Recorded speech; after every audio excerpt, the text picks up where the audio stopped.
ભરૂચના સીએનજીના ભાવમાં વધારાને લીધે રિક્ષા ચાલકો દ્વારા 5 રૂપિયાનો ભાડાનો વધારો કરી શકે તેવી શક્યતાઓ વર્તાઈ રહી છે। ભરૂચ શહેર અને જિલ્લામાં સીએનજીના સતત વધી રહેલા ભાવોને કારણે રિક્ષા ચાલકોને સામાન્ય મુસાફરો મુશ્કેલીમાં મુકાયા છે। છેલ્લા કેટલાક મહિનાઓથી દર 2 મહિને અંદાજે 2 થી 2.5 રૂપિયા સુધીનો વધારો થઈ રહ્યો છે, જેના કારણે રિક્ષા ચલાવવાનો ખર્ચ વધી ગયો છે। પરિણામે રિક્ષા ચાલકોની આવક ઘટી રહી છે અને આર્થિક સ્થિતિ કથળી રહી છે। જય ભારત રિક્ષા એસોસિએશનના જિલ્લા પ્રમુખ આબિદ મિર્ઝાએ જણાવ્યું હતું કે ભરૂચ જિલ્લામાં આશરે 22,000 રિક્ષા ચાલકો તેમના પરિવારનું ગુજરાન ચલાવે છે। વધતા ગેસના ભાવોને કારણે રોજિંદા ખર્ચ કાઢવામાં મુશ્કેલી પડી રહી છે। તેને કારણે તેમણે સરકારને અપીલ કરી છે કે સીએનજીનો ભાવ ફરીથી 60 થી 65 રૂપિયા પ્રતિ કિલો કરવામાં આવે, જેથી હજારો પરિવારોને રાહત મળી શકે છે।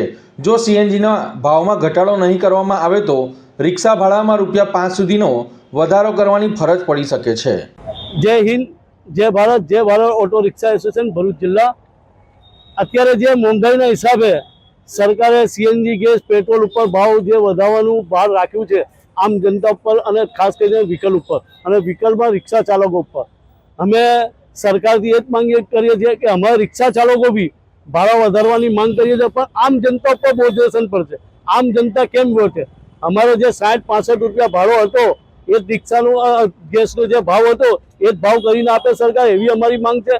આગળ દિવસમાં અગર સરકાર ગેસના ભાવ ફરીથી વધશે તો અમે રિક્ષા ચાલકો સરકારની ગાઈડલાઇનના હિસાબે અમે ભરૂચ જિલ્લામાં રિક્ષા ચાલકનો ભાડો વધારશું। ત્યાં સુધી અમે કોઈ પણ સ્કૂલ રિક્ષા ચાલક બી ભાવ નથી વધારશે અને ભરૂચ શહેરની આમ જનતા માટે અને ભરૂચ જિલ્લાની આમ જનતા માટે બી કોઈ રિક્ષા ચાલકો ભાડો વધારે નહીં લે, એવી હું તમારા ચેનલ માધ્યમથી અપીલ કરું છું।